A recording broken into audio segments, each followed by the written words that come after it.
Hello people. So, a lot of people have been asking me about the 8x8 Oilskin Tarp. There's not that many reviews out there on YouTube at the moment, so I thought I'd do a pretty in-depth review for you, show you a couple of setups, how I like to do it. I know it's mainly Dave Canterbury's thing and he's done a lot on it already, but I thought I'd just give you my view on things and just show you how I like to use it and how it works in this kind of country, because obviously it's a little bit different from over in America. So stay with me and I hope you enjoy the video.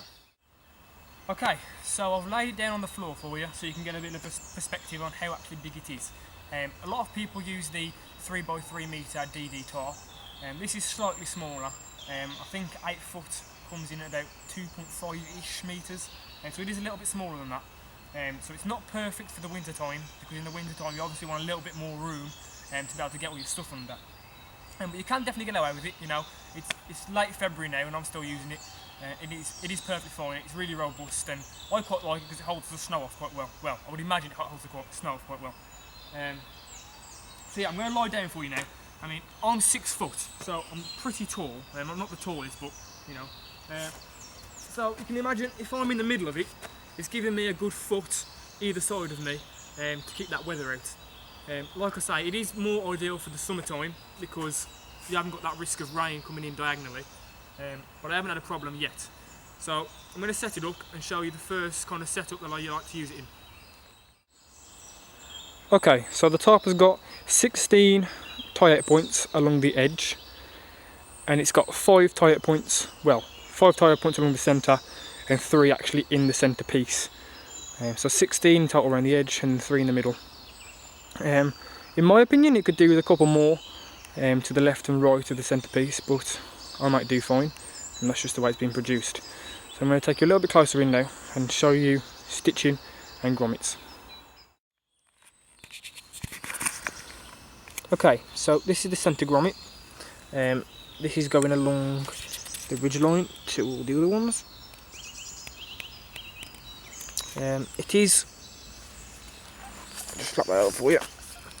It's double stitched and supported by another piece of canvas on the back of the grommet. Ideally, I think the grommets are a little bit small. You can just about get, I like to put a stick through the centre piece, I'll show you later, and you can, it restricts you on what size stick you can get in there. But ideally, about an inch size, an inch diameter stick is all you're really going to use, so it works fine. But yeah, they are really strong tie-up points, you know, they're canvas themselves, sewed in there on that double stitch there, and then it's just got that extra support of triangle canvas which is double stitched along the back. Okay, and this is another tie out in the centre along the ridge line. Again, they are a little bit small, you can see, and they could be doing with a little bit bigger. I think it's really the way they're designed, the way they've folded the canvas over. It restricts the hole slightly. They could have done with making a little bit more gap there instead of having it butted up to each other, but it's fine. It works. Yeah, you never know. I might be wrong, and it might just make it stronger by doing that. I don't know. Okay, so this is my favourite type of configuration for this tarp. It's similar to a lean-to, but the stick in the back of it gives you a lot more headroom. It can fit 2 people under here sleeping comfortably with kind of summer kits. Winter kits, you couldn't really get 2 people under here because the rucksacks are just too big to fit under with the people. 2 people in summertime, 1 person in the winter. Absolutely perfect for 1 person. There's so much room under there, I'll show you later. But as you can see, having a stick through the back 3 loops, back 3 tie-up points, and then a piece of string off the stick pulls out all those 3 tie-up points. This tarp is 6.5 ounce canvas, so it's not like a thick 12 ounce, so it's not as heavy as you'd think it would be. It weighs in at 2 kilograms, so it's manageable, you know, it's not too heavy at all, but it is heavy for a tarp when you consider a 3 metre by 3 metre DD tarp is 800 grams, is it? Like 799 grams. So it is quite a heavy tarp for the size, but you know, it's a very durable material.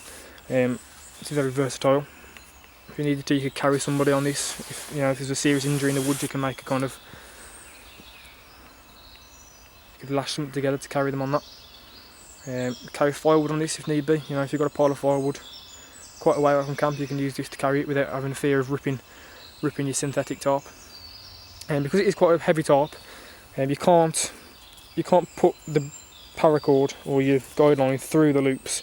You need to go under it, and you need to get that.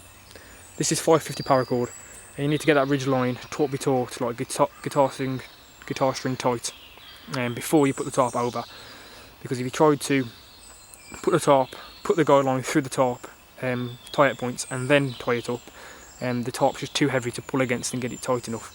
So it's important that you tie that guide line first and then throw the tarp over top. But you know, it's just simple things. When you get used to it, you get used to it.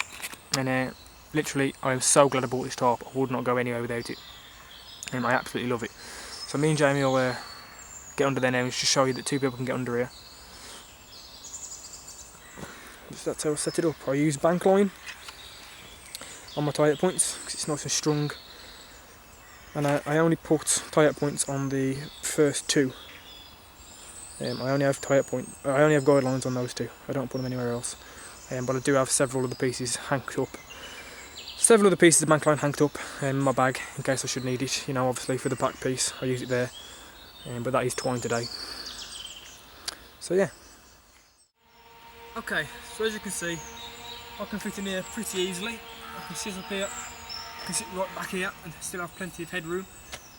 So it is a really versatile shelter. It is actually perfect just for one person, for an overnighter, and for a long-term stay as well. This has got a twin-size wall blanket in it, and that fits under here perfectly. I can fold myself into that and sleep in that.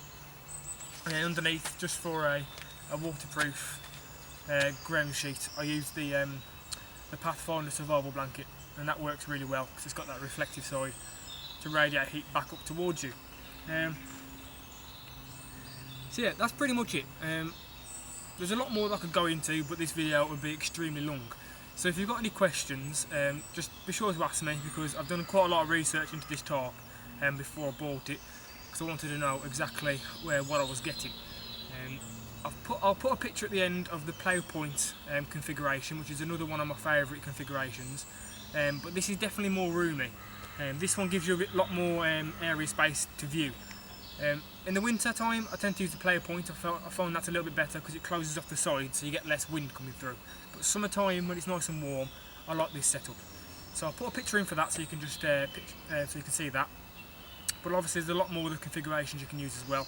It's just you've got to put the research in, just find out what suits you. So yeah, I hope you enjoyed the video. Like I said, any questions, let me know in the comments and I'll get back to you. And yeah, thanks for watching and I'll see you next time.